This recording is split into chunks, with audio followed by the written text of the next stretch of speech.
What's poppin', hockey fans? I have an update about Patrick Kane. Here's the update. There is no update. I've been getting a few private and public messages and things of that nature, and it's understandable. People want to know what happened the night in question with Patrick Kane's rape investigation. The truth of the matter is, we're going to have a little chat. There is no more information. I'll break it down like this.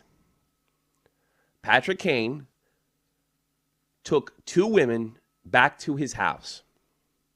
The rape victim alleges that she went into a room by herself. Patrick Kane followed her in, overpowered her, and raped her. She immediately called police, and she went to the hospital where she performed a rape kit. At this point in time, the Hamburg Police Department has told the media there is simply no reason to stay in Hamburg because the police are basically waiting for the physical evidence to corroborate her story. At least that's what I think. So what's going on now? Well, I'm going to do some guesswork. That's about it. Because that's all that can be done. Because all the information is already out there. I promise you it's out there. If I sound a little agitated, I think it has a lot to do with it. And I understand why people want to know. I do. But there's nothing. There's nothing but speculation. In fact, the only major thing that has developed since this whole incident happened is apparently there was a news reporter in Buffalo that followed up like a false lead that Patrick Kane was seen in a restaurant with a girl who was drunk, and nobody even knows if that's the same girl that filed the complaint. And so they're all the social justice warriors are just super pissed, and maybe rightfully so, about the shitty reporting. The only thing I would have to say to them is they don't mind it when other people do shitty reporting when it supports their agenda. But that's about it. That's where we're at. There's no other place to go at this point. Here's what I think is going on. I think the Hamburg Police Department more than likely approached Patrick Kane, let him know about the charges, heard what he had to say about it, and immediately swabbed him for a DNA swab. From what I understand, they do that in the mouth. I do not know if any of this actually happened. And if I had to guess, the rape victim, or the alleged victim, is claiming that she had scratch marks and bite marks, right? So they may have had Patrick bite into some kind of mold of some kind to see if the bite marks are the same size as the bite marks on her body.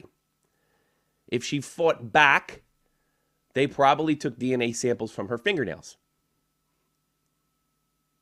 So here's what it basically comes down to. The cops are going to wait for the DNA evidence to come through.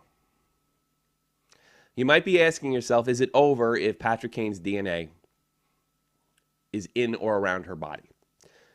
No, it's probably not over after that.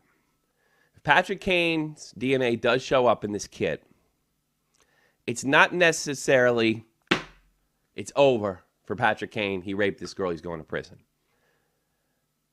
If the DNA's there, it just says that some kind of intercourse happened.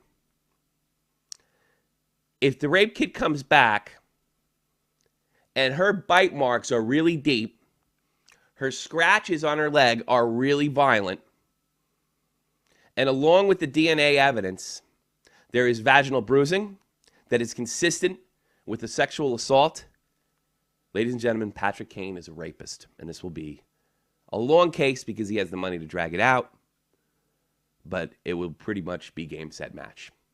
That's it. That's where we're at. As of the time that this video was recorded, that's it. There is nothing else going on. There's no new information. There is no information that this girl is lying. There is no information that Patrick Kane, without a doubt, sexually assaulted and raped this girl. There's nothing there. And the cops are doing the right thing. They're waiting to see if the physical evidence weighs with her story. My personal opinion, she's probably telling the truth.